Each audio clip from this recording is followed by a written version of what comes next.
Hi everyone, welcome to my channel. ಈ ಸಲ ಡಿಫ್ರೆಂಟಾಗಿ ಏನಾದರೂ ಮಾಡೋಣ ಅಂತ ಯೋಚಿಸಿ ನಾನು ಒಬ್ಬಳೇ ಒಂದು ಸೋಲೋ ಟ್ರಿಪ್ಗೆ ಹೊರಟೆ. ಯಾವುದೇ ಎಕ್ಸ್ಪೆಕ್ಟೇಷನ್ ಇರಲಿಲ್ಲ. ಇದು ನನ್ನ ಫಸ್ಟ್ ಲಾಂಗ್ ಸೋಲೋ ಟ್ರಾವೆಲ್. ಕೊಪ್ಪಳದಿಂದ 8 ಗಂಟೆಗೆ ಡೈರೆಕ್ಟ್ ಬಸ್ ಇತ್ತು ಬಾದಾಮಿ ಕಡೆಗೆ. I was little unsure about how everything would go. As the journey continued, I noticed the beauty around me. ಕೃಷಿ, ಹೊಲ, ಶಾಂತವಾದ ಹಳ್ಳಿ ಜೀವನ, ದಿನಚರಿಯಲ್ಲಿ ತೊಡಗಿರುವಂತಹ ಜನರು. ಕೆಲವರು ಹೊಲದಲ್ಲಿ ಕೆಲಸ ಮಾಡ್ತಿದ್ರು, ಕೆಲವರು ಅವ್ರದ್ದೇ ಆದ ವರ್ಕನ್ನು ಮಾಡಿ ಎಂಜಾಯ್ ಮಾಡ್ತಾ ಇದ್ರು.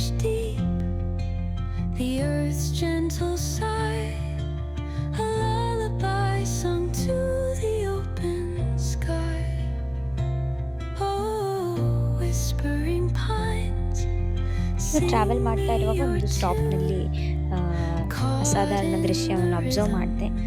ಒಂದು ಕೋತಿ ಮೃತವಾಗಿತ್ತು. ಸ್ಥಳೀಯರು ಅದನ್ನು ಗೌರವದಿಂದ ಅದಕ್ಕೆ ಮಾಲೆ ಹಾಕಿ ಮತ್ತೆ ಒಬ್ಬರು ಪೂಜೆ ಮಾಡ್ತಾ ಇದ್ರು. ಸೊ ಒಂದು ಚಿಕ್ಕ ರಿಚುವಲ್ ಕೂಡ ಏನೋ ಮಾಡ್ತಾ ಇದ್ರು. ಇದು ತುಂಬ ಎಮೋಷ್ನಲ್ ಆಗಿತ್ತು.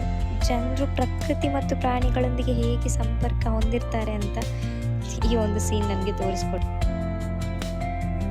ನಾವು ಒಂದು ಪ್ಲೇಸ್ನಿಂದ ಇನ್ನೊಂದು ಪ್ಲೇಸ್ಗೆ ಹೋಗುವಾಗ ಅಲ್ಲಿಯ ಜನರ ಜೀವನ, ಮಾತು, ಭಾಷೆ, ಅವರ ಕಲ್ಚರ್, ಹಾವಭಾವ ಎಲ್ಲವನ್ನು ಸಹ ನೋಡ್ಬೋದು. ಎಲ್ಲ ತುಂಬ ಡಿಫ್ರೆಂಟ್ ಆಗಿರುತ್ತೆ. ಮಾತಾಡೋ ರೀತಿಯಲ್ಲಿ ಸಹ ತುಂಬ ಡಿಫ್ರೆನ್ಸನ್ನು ಅಬ್ಸರ್ವ್ ಮಾಡ್ಬೋದು. ನಮ್ಮ ಕಡೆ ಜನರು ತುಂಬ ಸಾಫ್ಟ್ ಮಾತಾಡ್ತಾರೆ, ಆದರೆ ಇಲ್ಲಿ ಕೆಲವು ವರ್ಡ್ಸ್ ತುಂಬ ಹಾರ್ಡಾಗಿ ಮಾತಾಡ್ತಾರೆ. ಬಟ್ ಮನಸ್ಸಿಂದ ಎಲ್ಲರೂ ಒಳ್ಳೆಯವರು ಇರ್ತಾರೆ.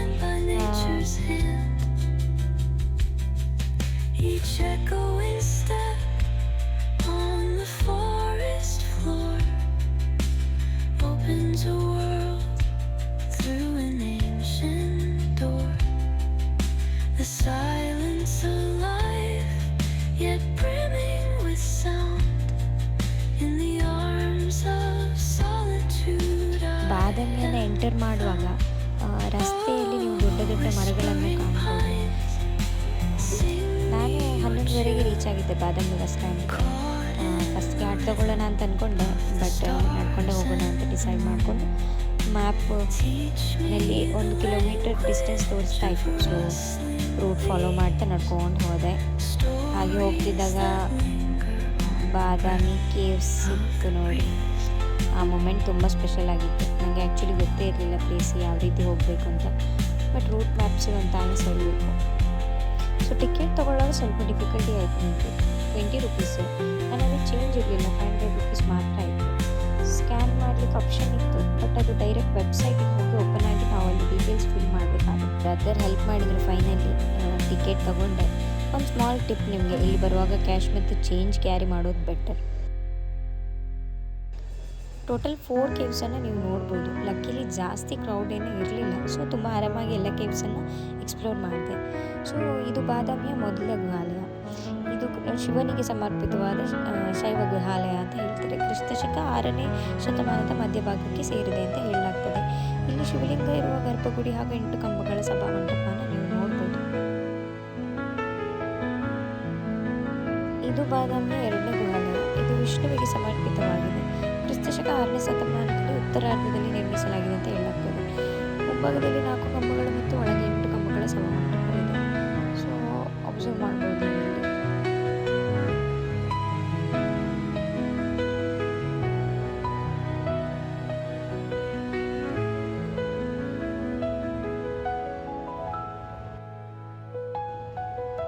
ಅಲ್ಲಿಂದ ನಾನು 3ನೇ ಗುಹಾಲಯಕ್ಕೆ ಹೋದೆ.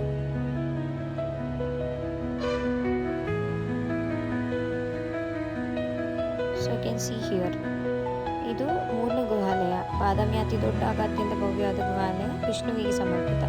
ಇಲ್ಲಿ ರಿನೋವೇಷನ್ ವರ್ಕ್ ಆಗ್ತಾ ಇತ್ತು ನಾವು ಹೋಗುವಾಗ. ಆ್ಯಕ್ಚುಲಿ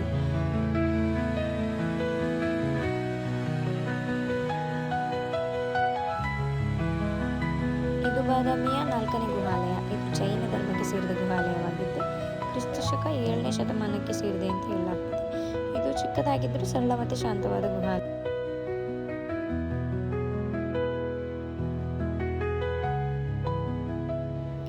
ಇದು 2ನೇ ಕೇವ್ ಹತ್ರ ಇದೆ. ಎಕ್ಸಿಟ್ ಗೇಟ್ ಅಂತ ಹೇಳ್ತಾರೆ, ಈಗ ಕ್ಲೋಸ್ ಮಾಡಿದ್ದಾರೆ, ಅದನ್ನು ಸೂಸೈಡ್ ಪಾಯಿಂಟ್ ಅಂತ ಸಹ ಕರೀತಾರೆ. ಸೊ ಆಮೇಲೆ ನಾನು ಮ್ಯೂಸಿಯಂ ಕಡೆ ಹೋಗಬೇಕು ಅಂತ ಅಂದ್ಕೊಂಡೆ. ಮ್ಯೂಸಿಯಂ ಅಂತ ಬೋರ್ಡ್ ಹಾಕಿದ್ರು, ಜಸ್ಟ್ ನಡ್ಕೊಂಡು ಹೋದೆ, ಏನು ಅಂತ ಗೊತ್ತಿರಲಿಲ್ಲ, ನೋಡ್ಕೊಂಡು ಹೋಗೋಣ ಅಂತ ಹೋದೆ. ನೋಡೋಗಿದ್ದು ಅಗಸ್ತ್ಯ ಲೇಕ್. ಅಲ್ಲಿಂದ ರಿಟರ್ನ್ ಹೋದೆ ಮ್ಯೂಸಿಯಂ ಕಡೆಗೆ. ನಾನು ಕಬ್ಬಿಂಜಸ್ ಕೊಟ್ಟು ಮುಂದೆ ಮ್ಯೂಸಿಯಮ್ಗೆ ಹೋದೆ. ಕ್ವೈಟ್ ವೆಲ್ ಮೇಂಟೈನ್ ಆಗಿತ್ತು. 5 ರೂಪೀಸ್ ಎಂಟ್ರಿ ಟಿಕೆಟ್. ಸೊ ತುಂಬ ನೀಟಾಗಿ ಮೇಂಟೈನ್ ಮಾಡಿದ್ರು.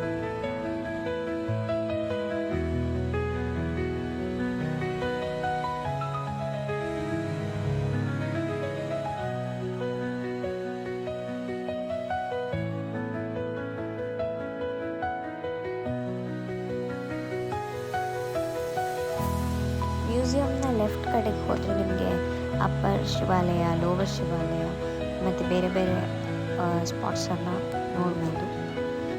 2 ಟೆಂಪಲ್ಸ್ ಆಲ್ಸೋ ವೆರಿ ಗುಡ್. ಇದು ಲೋವರ್ ಶಿವಾಲಯ ಅಂತ ನೋಡ್ಬೋದು. ಪ್ಲೇಸಸ್ ತುಂಬ ಚೆನ್ನಾಗಿ ಕಾಣುತ್ತೆ. ಈವ್ನಿಂಗಲ್ಲಿ ಈ ವ್ಯೂ ತುಂಬ ಚೆನ್ನಾಗಿರುತ್ತೆ. ಅಗಸ್ತ್ಯ ಲೇಕ್ ಸಹ ಕಾಣ್ತಾ ಇದೆ ಇಲ್ಲಿಂದ. ಸ್ವಲ್ಪ ನೀವು ಅಪ್ಪರ್ ಶಿವಾಲಯಕ್ಕೆ ನಡ್ಕೊಂಡು ಹೋಗಬೇಕು. ಕ್ರೌಡ್ ಏನಷ್ಟು ಇರಲಿಲ್ಲ. ಇಲ್ಲಿಂದ ನಿಮಗೆ ಅಪ್ಪರ್ ಶಿವಾಲಯಕ್ಕೆ ಹೋಗಲಿಕ್ಕೆ ದಾರಿ ಸಿಗುತ್ತೆ.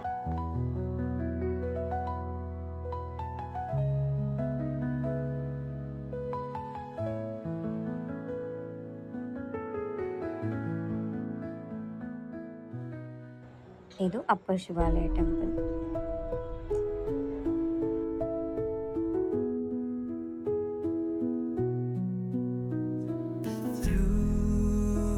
The stillness, the clouds drift high. Thoughts like breezes whisper by. Endless waves of a calm blue sky, where dreams take wings and learn to fly. Gentle echoes of time's embrace. Each shadow finds its quiet space. ಅಲ್ಲಿಂದ ಬರುವಾಗ ಕಪ್ಪೆರ ಬಟ್ಟನ ಶಿಲಾಶಾಸನ ಮತ್ತು Mallikarjuna temple, Agastya lake ಸಹ ಕಾಣ್ಬೋದು ನಿಮಗೆ. ಅಲ್ಲಿ ಭೂತನಾಥ್ temple ಮತ್ತು eastern complex ಎರಡನ್ನ explore ಮಾಡಿದೆ. ಒಟ್ಟಾರೆ ಆ ಏರಿಯಾ ತುಂಬ ಬ್ಯೂಟಿಫುಲ್ ಮತ್ತು ಪೀಸ್ಫುಲ್ ಆಗಿತ್ತು.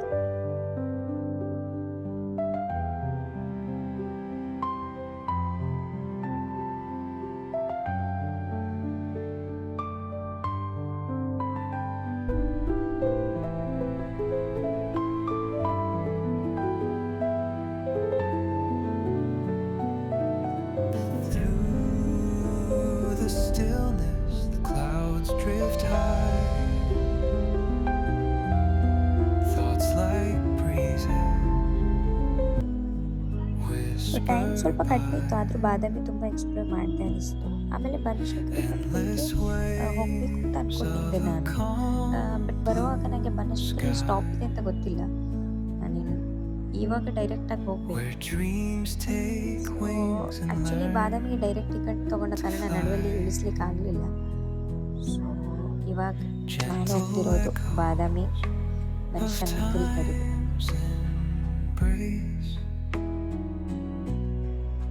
ಇಲ್ಲಿ ನಾನು ಫುಲ್ ಎಕ್ಸ್ಪ್ಲೋರ್ ಮಾಡಿದ್ದು ಥ್ರೂ ವಾಕಿಂಗ್. ಸೊ ಒಬ್ಬರು ಆಟೋ ಡ್ರೈವರಲ್ಲಿ ಕೇಳಿದಾಗ ಅವ್ರು ಆ ಕಡೆ ಹೋಗಲ್ಲ, ಮುಂದೆ ಹೋಗಿ ಅಂತ ಹೇಳಿದ್ರು. ಸೊ ಅಲ್ಲಿಂದ ನಾನು ಬನಶಂಕರಿ ರೂಟ್ ಲೋಕಲ್ ಆಟೋ ಸಿಕ್ತು. ಲೋಕಲಲ್ಲಿ ನೀವು 15 ರೂಪೀಸ್ ಕೊಡ್ಬೋದು ಆಟೋಗೆ. ಸೊ ಡೈರೆಕ್ಟ್ ಟೆಂಪಲ್ ಹತ್ರ ಡ್ರಾಪ್ ಮಾಡ್ತಾರೆ.